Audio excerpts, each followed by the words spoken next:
ťažko predstaviť.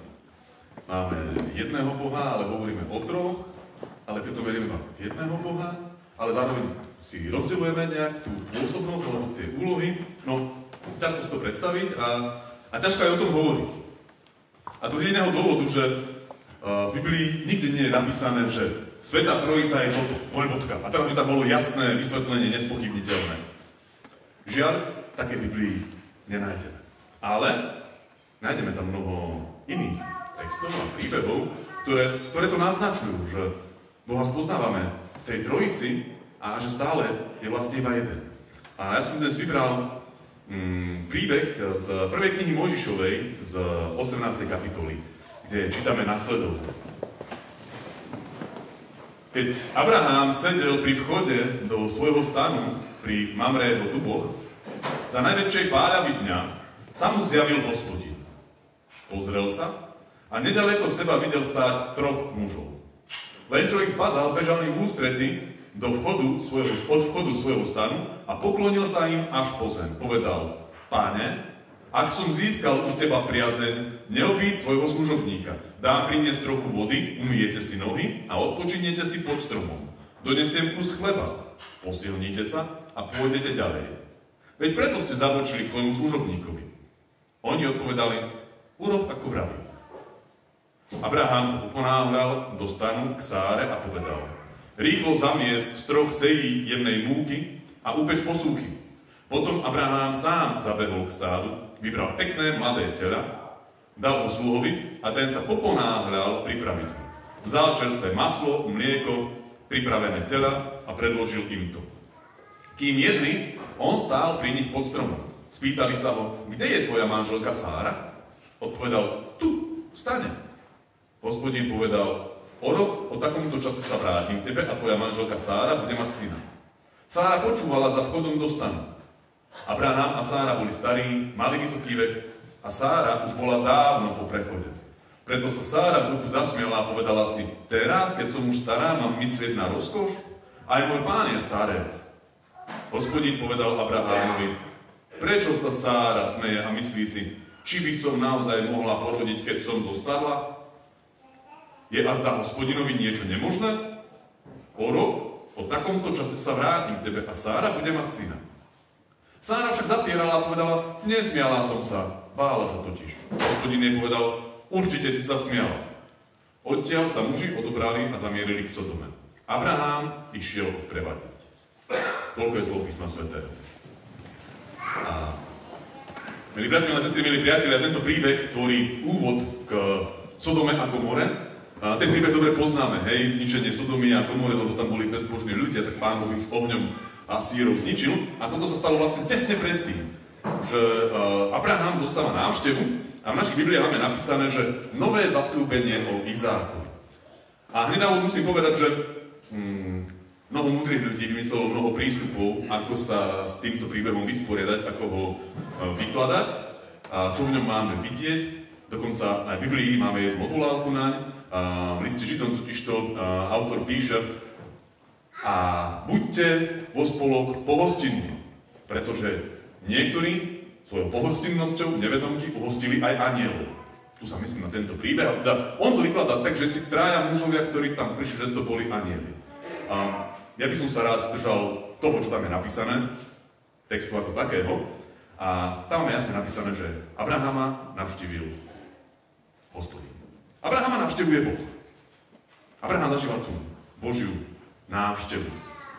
A Boh k nemu prichádza a zvláštne je, že prichádza v podobe troch mužov. Prečo asi?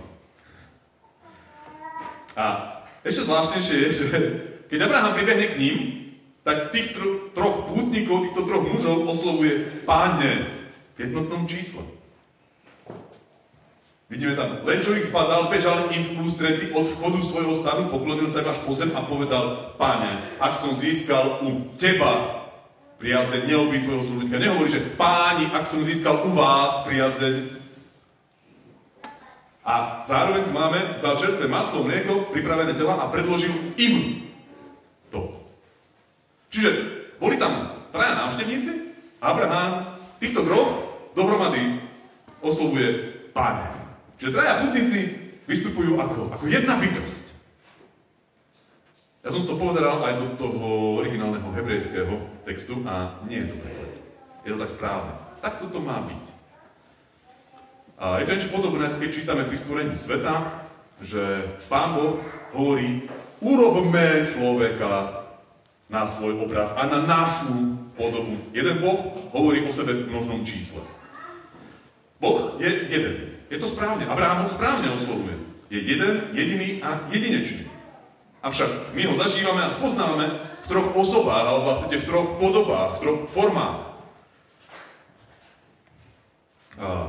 Boh navštevuje Abrahámovcov, teda Abrahama a Sáru, ktorí nemajú deti. Abraham už má jedného nemanželského syna so Sárinou služkou Hagar, ale keďže to je nemanželský syn, tak ten sa nepočíta a spolu so Sárou sú bezdetní, nemajú žiadne deti. A obaja si uvedomujú, že už ich ani mať nebudú. Tam sme to čítali, že Sára bola už dávno po prechode, už boli veľmi starí. Len kapitolu predtým čítame o obriezke a tam sa píše, že Abraham mal 90 rokov, keď mu Pán Boh prikázal, aby sa obrezal. Čiže tuto má ešte viac ako 90. Čiže aby títo ľudia mohli mať spolu dieťa prirodzenou cestou, musel by sa stať zázrak.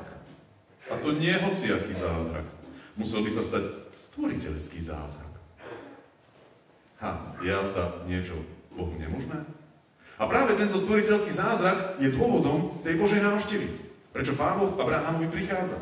A Abraham tak tejto svojej návšteve, týchto troch záhadných mužov, troch záhadných pútnikov, zažíva Boha stvoriteľa. Boha, ktorý v tej záde robí nové stvorenie. Pôsobí tam svojím stvoriteľským dielom. Áno, aj pri nás Boh tvorí mnoho nového, aj v našich životoch. Stačí, ak mu dáme na to priestor. A my potom môžeme zažívať opäť Boha stvoriteľa. Boha, ktorý tvorí pri nás nové veci. Ďalej čítame, že tá Božia návšteva, títo traja záhadní zvláštni pútnici, Abrahamovi opäť opakujú ten Boží sľub.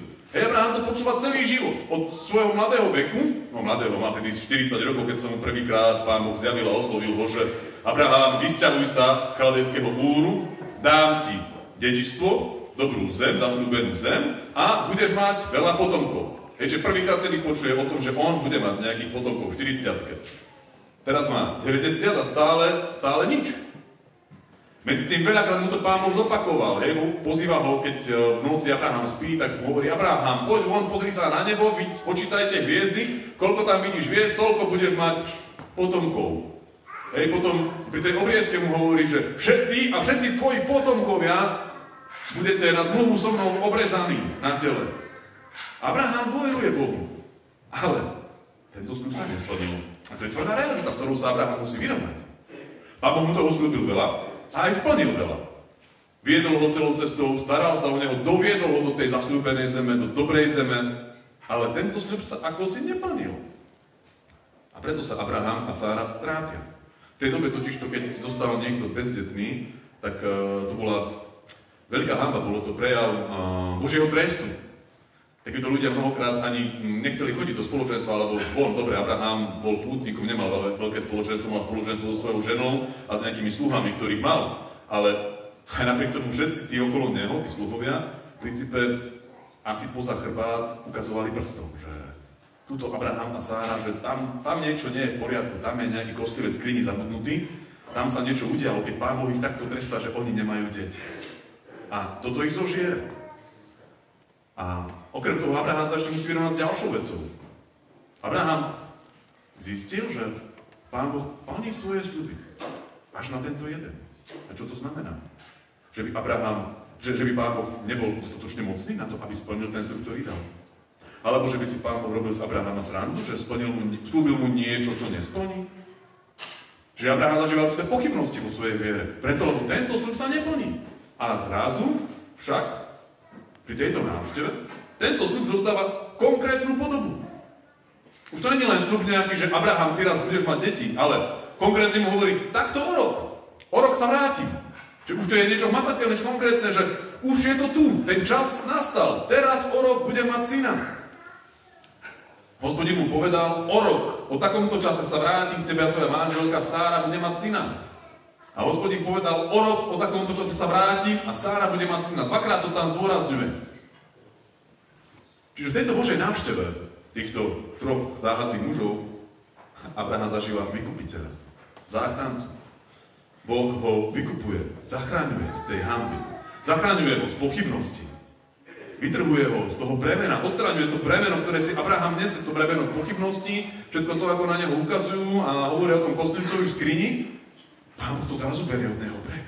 Boh ponúka Abrahamovi riešenie na ten neriešiteľný problém, ktorý si Abraham tlačí pred sebou. To isté robí Boh aj dnes. Aj dnes nás zachraňuje z nášho trápenia. Aj nám berie to naše bremeno hriechu, ktoré nás ťaží. Aj nás zachraňuje z pochybností, vykupuje z hanby, zachraňuje od smrti. No a do tretice, v Božej návšteve Abraham dostáva pokyny, čo ďalej v živote. Viete, na to, aby Abraham a Sára mohli mať spolu syna, tak museli spolu stráviť noc, aj v tomto vysokom veku. A museli spolu stráviť noc vo viere, že tentokrát to už bude v poriadku, tentokrát sa to vydarí, tentokrát to pôjde. Keď tí traja návštevníci zasľubujú Abrahamovi, že bude mať syna, tak Abraham vlastne dostal pokyny, že Abraham, choď, ľahni si k svojej žene a uvidíš, že budeš mať syna. Čiže po tejto Božej, alebo vďaka tejto Božej návšteve Abraham vie, čo má robiť. Dostáva inštrukcie do života. To znamená, že Abraham tam zažíva Boha, ktorý ho vedie. Boha, ktorý mu radí, čo má urobiť. Boha, ktorý sa stará, čo ďalej. My to zažívame tiež a hovoríme tomu, že to je Duch Svätý, ktorý nás vedie, ktorý nám radí, ktorý nás požehnáva, ktorý nám dáva múdrosť, ktorý nám dáva inštrukcie, čo v živote. Áno, toto Duch Svätý robí aj pri nás. Aj nás vedie, aj nám radí. Ale mám tu jeden háčik. Musíme mu dať v živote priestor a musíme ho chcieť počúvať. A on si potom nájde spôsob, ako nám prehovoriť, či už cez ľudí okolo nás, či už cez modlitbu, či už cez Božie slovo, alebo cez nejaké situácie, ktoré zažívame. Ale ja som presvedčený, že keď mu dáme priestor a budeme chcieť, aby nás Pán Boh viedol, tak on nás určite v živote povedie. A keď teraz na tým tak uvažujem nad touto návštevou Božou, tak možno po takéto Božej návšteve, ako Abraham, túžiš aj ty. Že takúto návštevu dostať, to by bolo fajn, že by Pán Boh prišiel priamo ku mne a možno aj v troch osobách, to by mi nevadilo a rád by som ich uhostil tým najlepším, čo mám doma a mohol by som zažívať to Božie stvoriteľské dielo, vykupiteľské dielo a Ducha Svätého naplno v živote. Áno, a po takejto návšteve túžiš, tak je to dobré, pretože tá návšteva je tu. Keď Pán Ježiš povedal na ňu povedal tieto slova, aj hľa, ja som s vami po všetky dny až do konca sveta. On nehovorí, ja budem s vami. Alebo prídem a budem, alebo budem s vami vtedy, keď splníte podmienky. Ale ja som teraz, som aj zajtra s vami, som s vami stále, až na veky. Pán Ježiš nám to sľúbil. Čiže to, čo Abraham zažil tú Božiu návštevu, tak my ju môžeme zažívať tiež každý jeden deň. Áno, Boh je tu s tebou a stačí mu dať tomu iba priestor. Amen.